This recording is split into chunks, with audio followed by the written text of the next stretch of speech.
snow. He traveled on homemade skis, and the trip required 3 days over and 2 days back. His many feats of bravery and endurance are renowned here in Genoa and in his boyhood home in Oslo, Norway.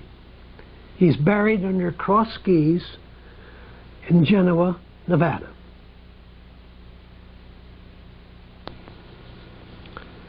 I remember H.E. Dillinger operating the popular furniture store and undertaking business here before retiring in 1959. The building remained in the family for 62 years. My grandfather also owned and operated the art saloon next door during the 1891 period. It was located in the east end of the building near Quartz Alley. The building was built in 1862 with a very unique facade. Quartz Alley separated the art saloon from the three-story Carey House, which my other grandfather, Marco Varosa, with Giuseppe Giannini, owned and operated in the 1870s. The old Carey House was a popular stopping point for the stagecoaches carrying passengers to all points east.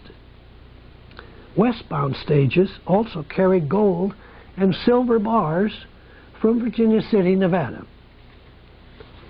My father told me about John A. Raffetto tearing down the old Carey House during 1915 and reusing the bricks to build the Placerville Hotel. He discovered gold while digging in the foundation, and he paid for the building with the gold that he mined. His method of financing the new hotel was the talk of the town. In 1926, it was remodeled and renamed Raffles Hotel by his son Lloyd. He added an elevator and fourth-story suites. The Raffles Hotel has since changed ownerships, has been spruced up, and renamed the Carey House. Hangtown Fry was the old town's most famous contribution to the culinary arts. It's believed to have originated in the early Carey House, although there's some dispute as to the exact circumstances. The story accepted by most historians is as follows. A wary prospector who just struck it rich walked into the Carey House, the best hotel in town, threw his poke filled with gold dust and nuggets on the counter, and demanded the best meal in the house. Oysters and eggs were the most expensive at the time and had to be shipped in. Eggs over rough roads and oysters in cans from the East Coast. The cook fried them together, and the concoction became known as Hangtown Fry. It's still served in many Western restaurants. The Wells Fargo office in the Carey House handled gold and silver bullion. It was then valued at $43 million during the first 8 years of the Comstock lode boom in Virginia City, Nevada. It was stacked like cord wood at times on the porch of the hotel, all en route to Sacramento and the San Francisco Mint. I recall eating at a restaurant called the Forum, a cafe at 328 Main Street.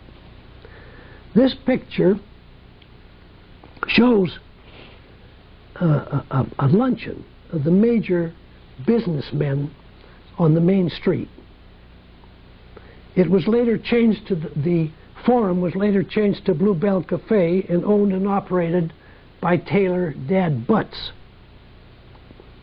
Part of the building used to house a bar and a billiard parlor and a cigar shop. The Bluebell Cafe occupied the major portion, however, and was renowned for its Hangtown Fries. It had a water-powered paddle fans in the ceiling. It was a favorite stopping spot for tourists and us teenagers. My grandfather, Marco Verosa, with his brother Giacomo, owned and operated the Oasis Billiard Saloon at 348 Main Street during the late 1870s. It was the largest saloon in town. Today the site is occupied by the River City Bank, which replaced the Bank of America. The town clock, now located next to the City Hall, was originally located in front of the Bank of America. The Round Tent men's clothing store, established in 1849 by A.T. Taylor, was a round canvas tent. It was the oldest men's clothing store in California. After the major fire of 1856, the round tent was replaced by a handsome stone building whose front was stuck out in the street 18 feet. I remember the street became very narrow at this point and was particularly hazardous during the cattle drives that went through town. In 1928, the Elite Theater, formerly known as Sigwart's Opera House, to the east, burned to the ground. At that time, the city took over the 18 feet of the round tent store to realign the street. The city compensated the store owner, Frank Simon, by demolishing the building and rebuilding it into the present store.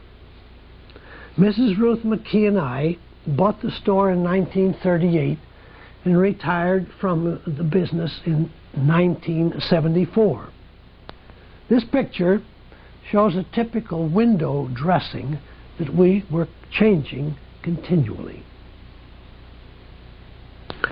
I saw my first silent movie at the old Elite Theater at 398 Main Street.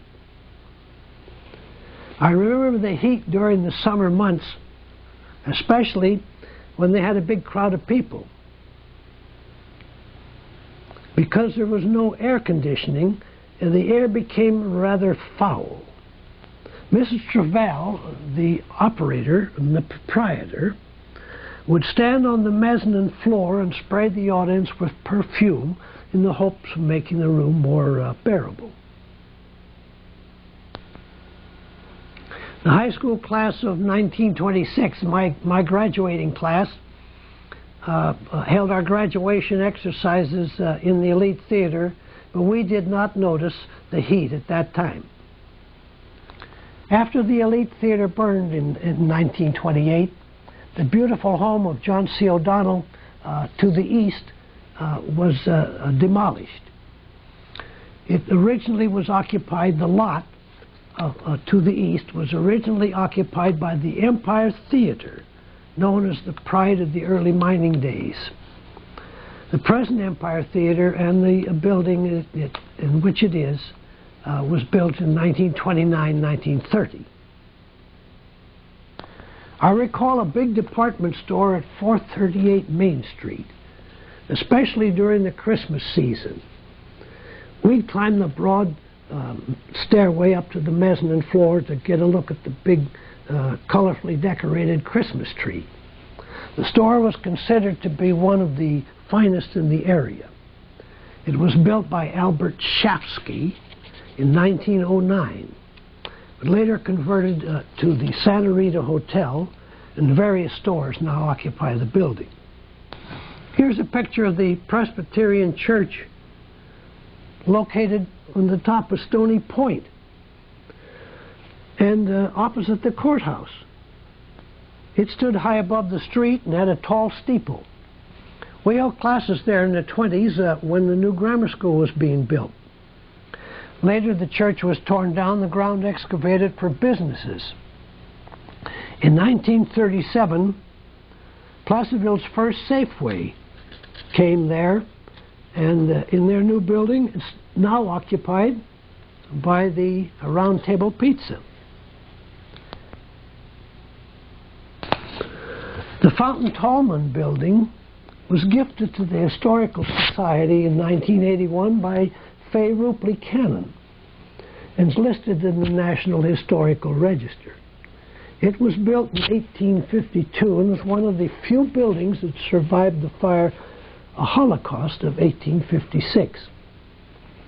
It was used as a soda factory by John Fountain, who moved his soda works across the street. This is one of the few buildings left on Main Street that looks much as it did when new. The Chamber of Commerce upstreet is housed in the old Veterans Memorial Building.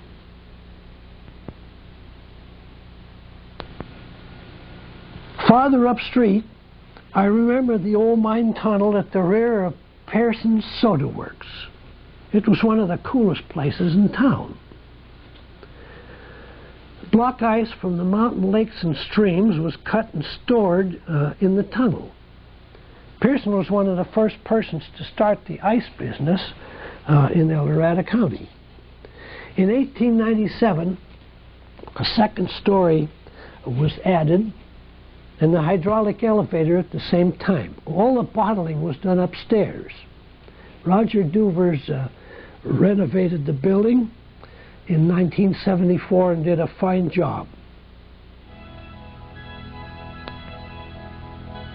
Many times I've listened to the beautiful music flowing from the huge grand pipe organ in the attractive Methodist Church near the corner of Cedar Ravine and Main Street. The church, called by some the most beautiful building in Placerville, was a two-story red brick building with the main auditorium on the second floor. Structural weaknesses brought about its destruction in 1959. The pipe organ, built in 1868, is one of the oldest in California and the first in El Dorado County. It was purchased by the Methodist Church in 1902 for $2,500. It was given to the El Dorado County Historical Society, moved to the county fairgrounds, played during the fair. Its beautiful music was enjoyed by fairgoers until damaged by vandals. But it can still be viewed in the organ room at the fairgrounds. Well, here's the last of the pictures in the album. Not the last of my memories.